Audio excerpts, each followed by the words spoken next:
It's Breast Cancer Awareness Month, and this Bahamian luxury brand is showing that style can be powerful in more ways than one.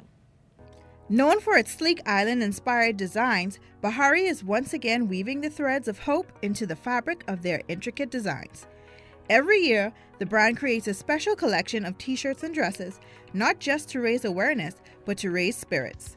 This year, Bahari is donating $2,000 each to 4 breast cancer survivors from the capital and the Family Islands, a gesture that reminds us that compassion is always in style.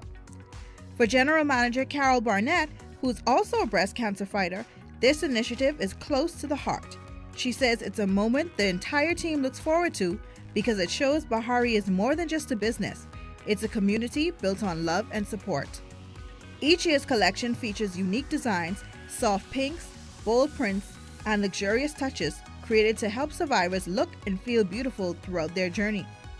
Through fashion, Bahari continues to weave strength, style, and solidarity, one pink thread at a time. As we heard, Bahari recently donated to 4 cancer survivors. So Carole is in studio. How do you see fashion and feeling good in your body playing a role in recovery and emotional strength during a health battle like breast cancer? Like you said, it gives you emotional strength. Persons want to be able to look good. There are certain elements of the treatment that will cause you to lose your hair, different things like that.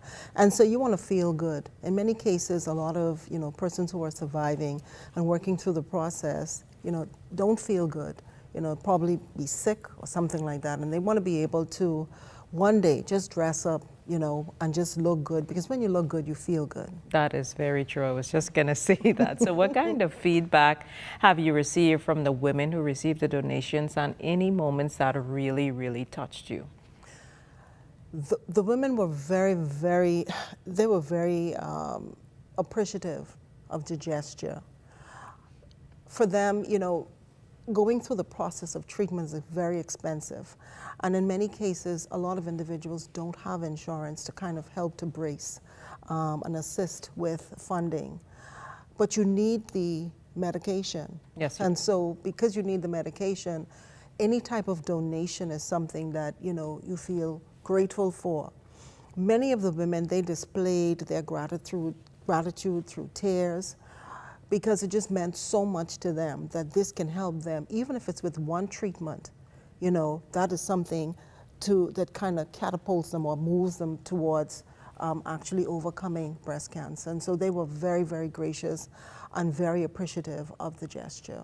And that's amazing. So while Bahari continues to lead the battle through fashion, today we're spotlighting a true pioneer in the fight against cancer. Joining us is Dr. Locksley Munroe, a trailblazer in laparoscopic and breast surgery and one of the visionary minds behind the Sister Breast Cancer Support Group. From the operating room to the community outreach, his mission is bold but clear: to cure cancer. This is Styled for Strength.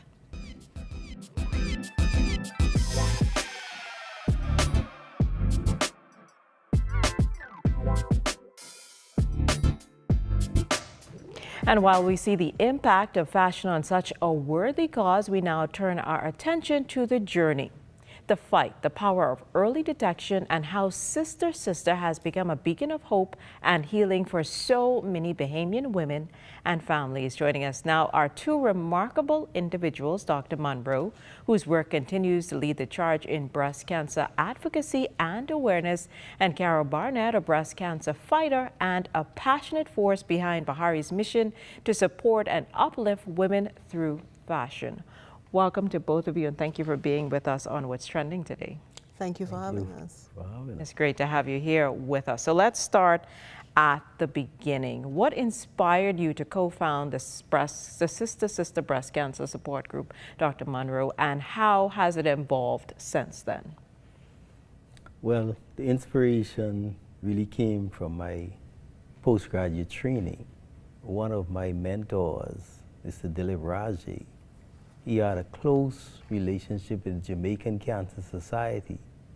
And every time we had a breast cancer patient, the Cancer Society would send 2 women with a little trinket, a little bit of reassurance for those patients. So you watch that And of course, you're going to copy in your training to bring it into your environment. So when I returned home, I brought some of those same ideas home with me.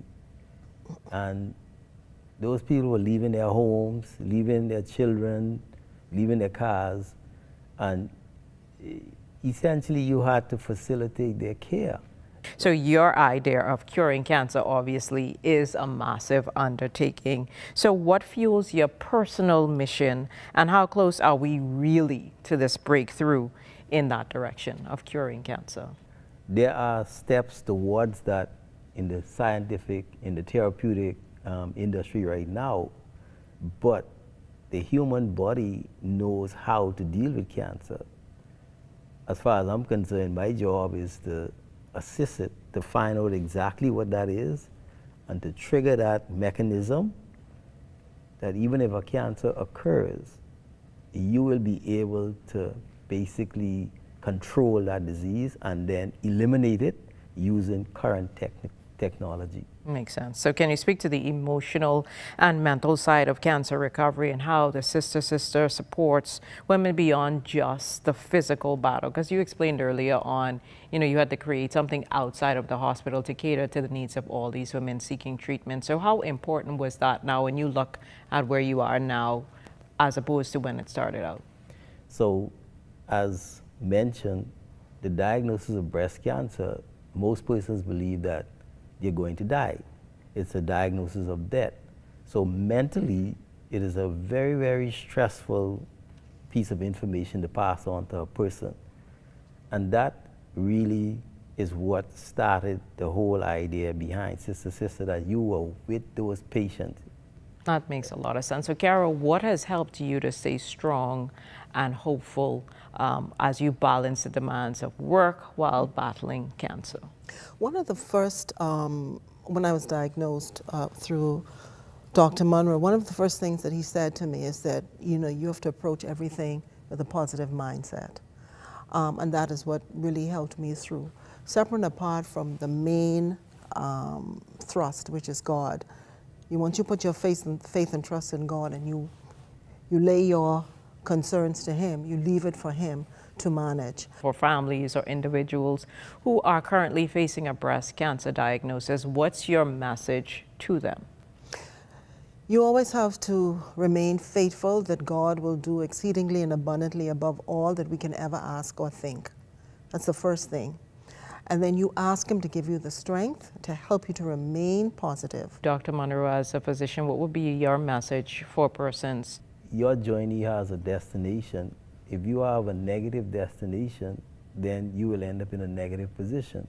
But if your surrounding, your social support is positive, and no matter if you fall, they're willing to pick you up and say, hey, let's go, brush off, let's go. If you have a positive destination, then that's where you will be. Dr. Munroe and Carole, both of you are visionaries and you are relentless in your fight against cancer, and we appreciate the work that you do. To our listeners, let this be your reminder that early detection saves lives and community saves souls. Support Sister, schedule your appointments, your checkups, share the message, because together we don't just fight cancer, we uplift hope.